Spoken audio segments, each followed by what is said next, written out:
there, my dear friends, and welcome back to another episode of Whispering Wikipedia. Today, I'm very excited to bring to you a topic about which I sadly do not know enough. My experience with feminism is fairly poor, admittedly. I studied some of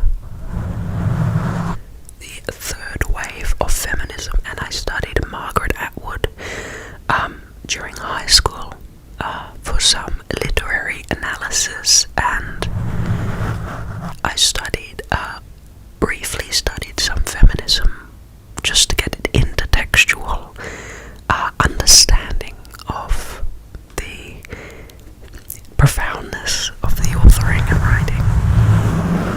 Now, I'm happy about this topic because I know that I'm going to learn things because I am not well acquainted enough. I hope that this Wikipedia can give me a good overview of understanding, as well as some very specific information I'm looking for, such as origin points, crucial figures, stuff like that. Thank you to whoever it was who suggested this topic. I'm always happy to learn about something new, so if you have any ideas about what I should read on my channel, please leave them in the comments below. I read every comment, and I will take your suggestions seriously. I have a list on my computer of all of these suggestions, and whenever I make a new video, I pick one of the suggestions and make a video or video series on it. Now, without any further preamble, let's get stuck into this Wikipedia page. Feminism is a range of social movements, political movements, and ideologies that aim to define and establish the political, economic, personal, and social equality of the sexes.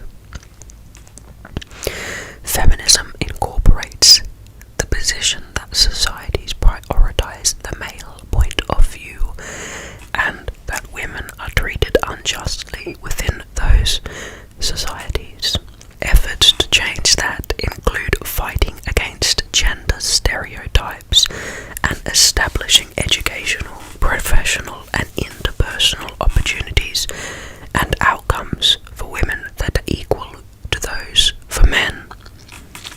Feminist movements have campaigned and continued to campaign for women's rights, including the right to vote, hold public office, work, earn equal pay, own property, receive education, enter contracts, have legal rights within marriage, and maternity leave.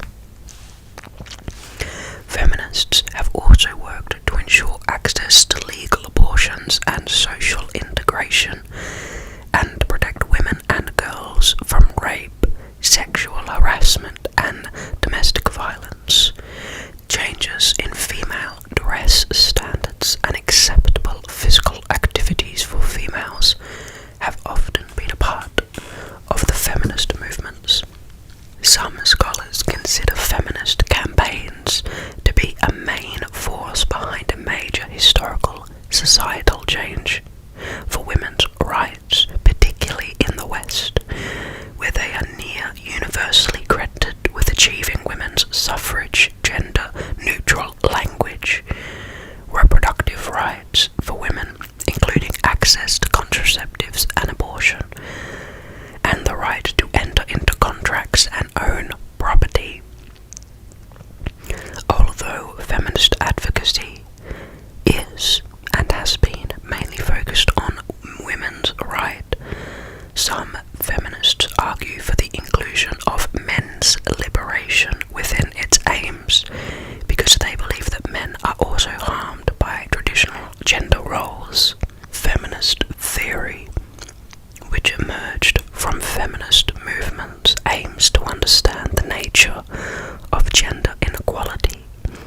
examining women's social roles and lived experience. It has developed theories in a variety of disciplines in order to respond to issues concerning gender. Numerous feminist movements and ideologies have developed over the years and represent different viewpoints and aims.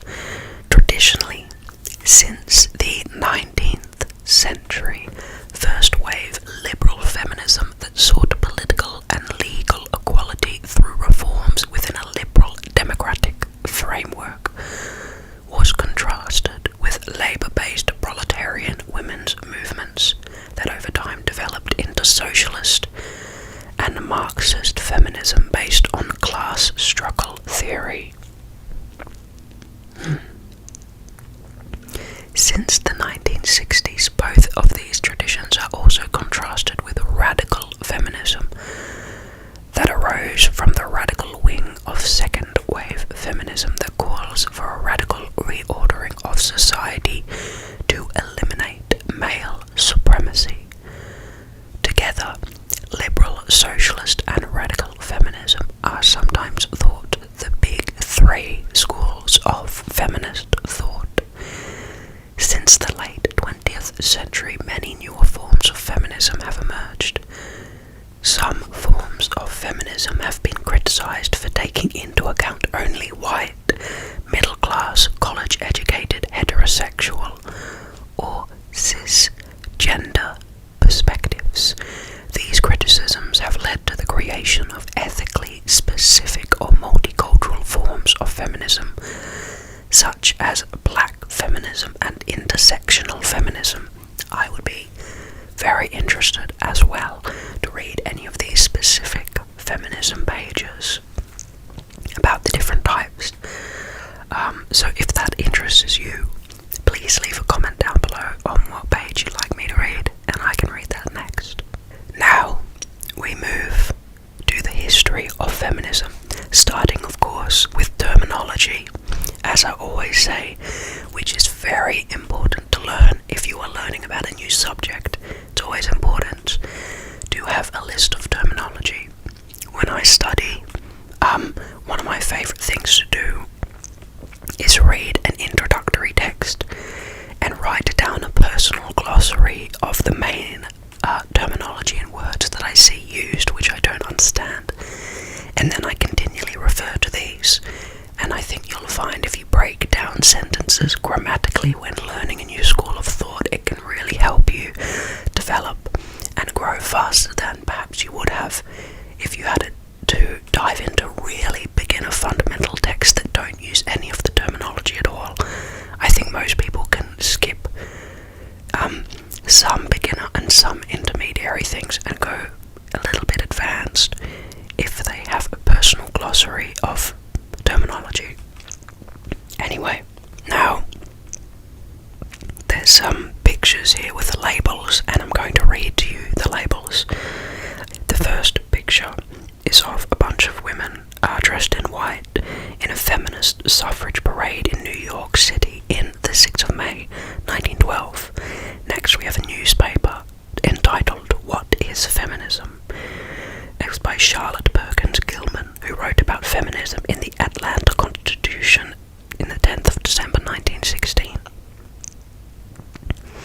Then, after selling her home, Emmeline Pankhurst, pictured in New York City in 1913, travelled constantly, giving speeches throughout Britain and the United States, and there's a photo of her amongst a large crowd.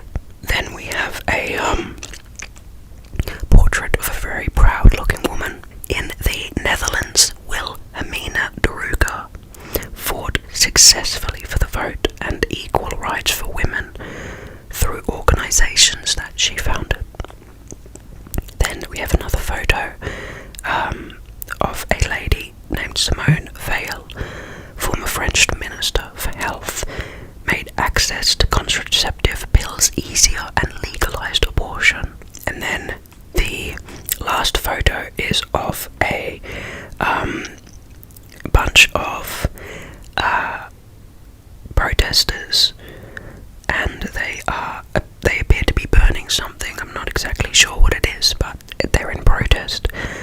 Louise Weiss, along with other Parisian suffragettes. In 1935, the newspaper headline reads, "The French women must vote." Interesting and provocative headline. Now, you could really imagine the media during, really historical moments such as this, like women attaining the right to vote, would be really great if you worked in the media for, success and sales and stuff. And I always find it interesting to look back at old media and stuff during important events and see what the media was trying to do and how they were trying to phrase situations to maximize their readability and earn as much profit as possible while communicating their message. Very interesting. Okay, now let's get into the short paragraph here.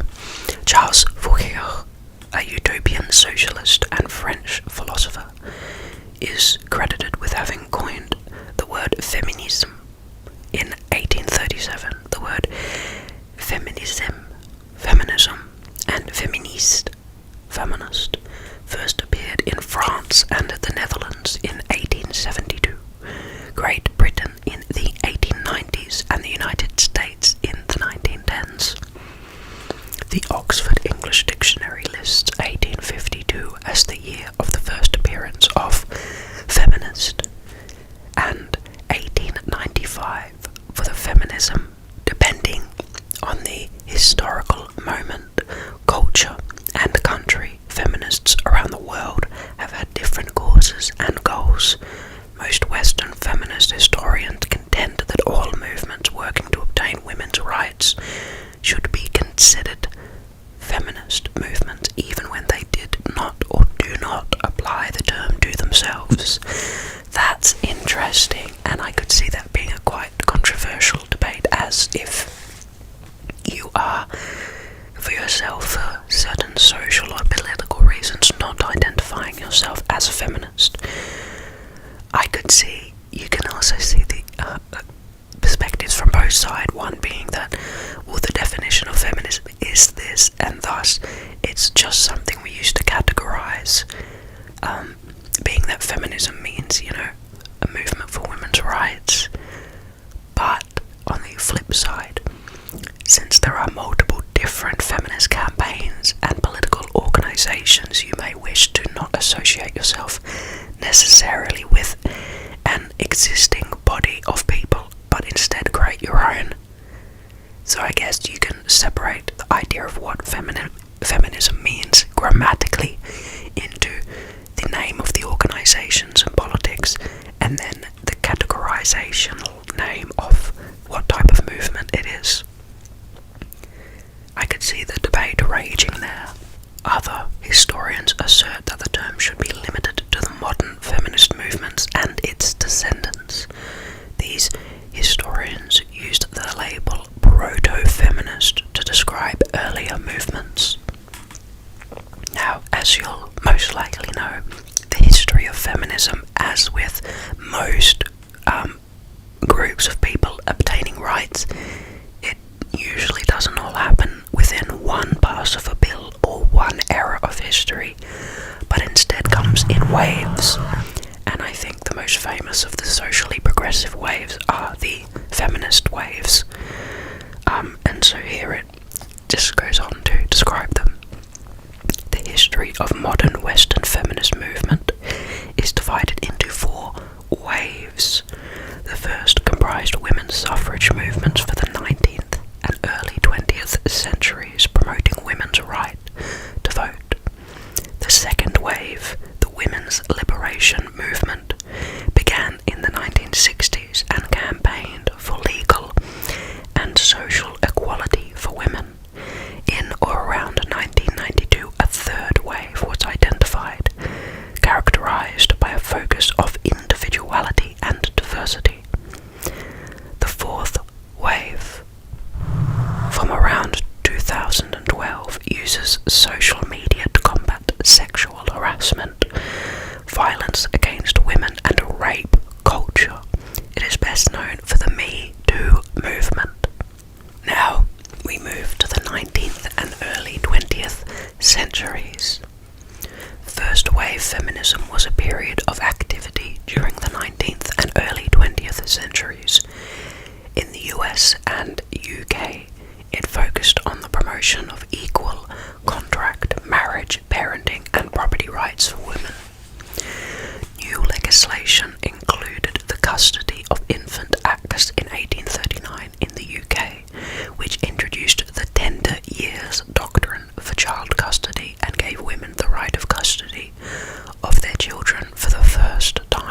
legislation, such as the Married Women's Property Act in 1870 in the UK, and extended in the 1882 Act, became models for similar legislation in other British territories.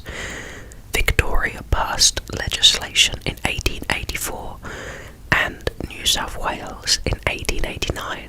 The remaining Australian colonies passed similar legislation between 1890 and 1897. With the turn of the 19th century, activism focused primarily on gaining political power, particularly the right of women's suffrage, though some feminists were active in campaigning for women's sexual, reproductive, and economic rights too.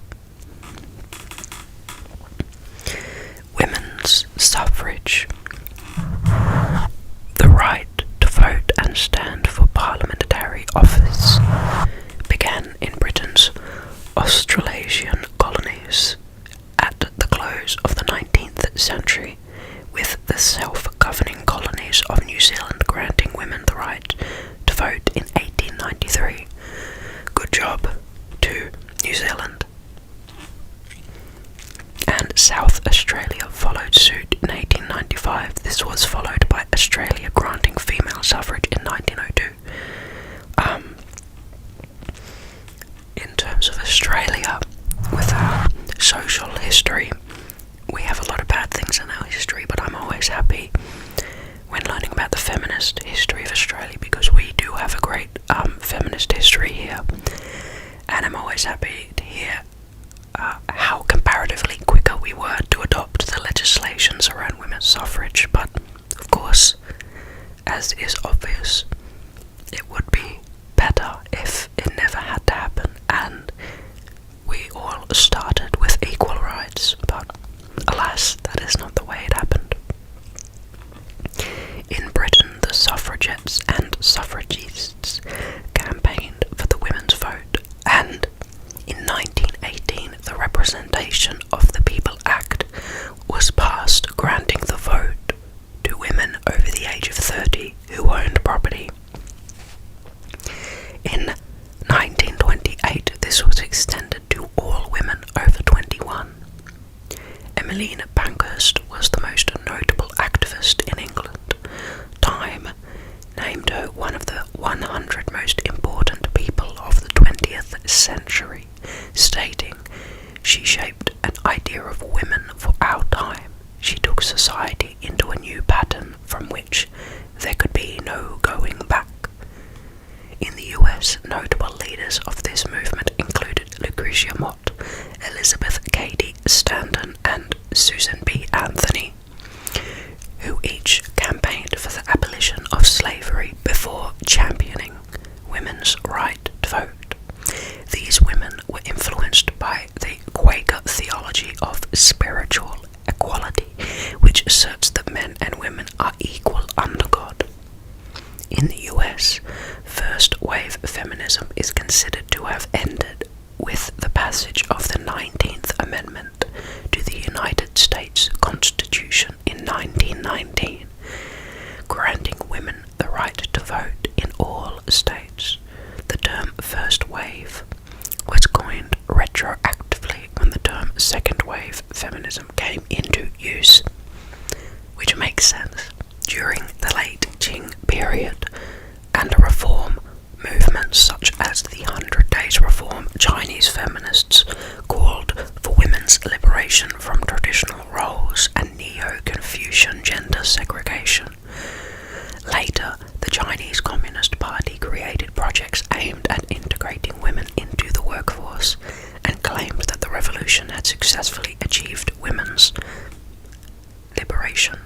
According to Nawar al-Hassan Qoli, Arab feminism was closely connected with Arab nationalism.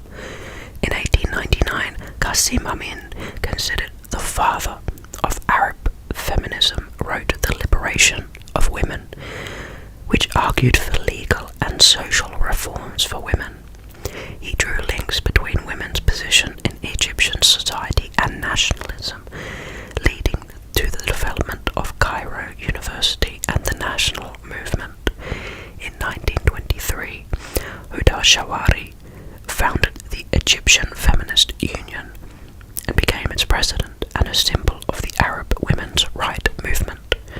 The Iranian constitutional revolution in 1905 triggered the Iranian women's movement, which aimed to achieve women's equality in education. However, during the Iranian Revolution of 1979, many of the rights that women had gained from the women's movement were systematically abolished, such as the family protection law. Pretty sad. I have a lot of friends in high school and in university who I made, and when I studied Arabic briefly, who talked about the 1979 revolution, and it seemed like quite a complicated event. In France, women obtained the right to vote only with the provisional government of the French Republic on the 21st of April 1944. That's pretty late. The Consultative Assembly of Algiers of 1944 proposed on the 24th of March 1944 to grant eligibility to women, but following an amendment by Bernard Grenier, they were given full citizenship, including the right to vote. Grenier's proposition was adopted 51 to 16 in May of 1947, following the November 1946 elections. The socialist Robert Verdier minimized the gender gap, stating in Le Populaire that women had not voted in a consistent way, dividing themselves as men according to social classes. During the baby boom period, feminism waned in importance. Wars, both World War I and World War II, had seen the provisional emancipation for some